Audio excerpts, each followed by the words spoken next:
ترکیہ سے غازی منی ولاگ میں خوش آمدید۔ دیوار قسطنطنیہ اور دیوار چین دیکھنے کا بڑا ارمان تھا۔ الحمدللہ آج دیوار قسطنطنیہ دیکھی۔ دنیا کے عجوبوں میں سے ایک بڑا عجوبہ ہے۔ اتنی چوڑی اور اونچی دیوار ہم نے اب تک نہیں دیکھی تھی۔ دیوار قسطنطنیہ کے ارد گرد 27 صحابہ کرام کی قبور ہے۔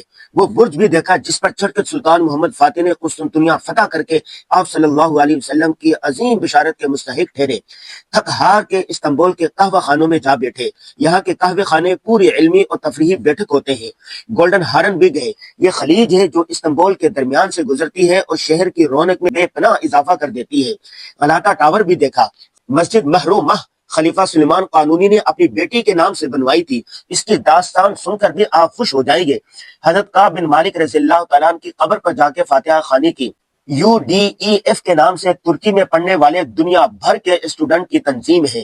اس کے دفتر بھی گئے اور ترکی کی ہر مسجد میں 100 سے زائد زبانوں میں قرآن پاک کا ترجمہ اور اسلام کی بنیادی معلومات کتابچوں کی صورت میں ملتی ہے۔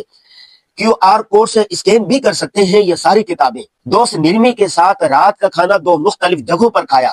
کچی سبزیوں کا بنا ہوا جین برگر بہت مشہور ہے، وہ بھی کھایا۔ ترکش انداز کا شوارما سے بھی لطف اندوز ہوئے۔ ناظرین، اس سفر کی پوری تفصیلات آپ ہمارے YouTube چینل پر دیکھ سکتے ہیں۔ یہ دلچسپ معلوماتی اور مطالعاتی سفر 20 سے 25 دن تک جاری رہے گا۔ استنبول سے اللہ حافظ۔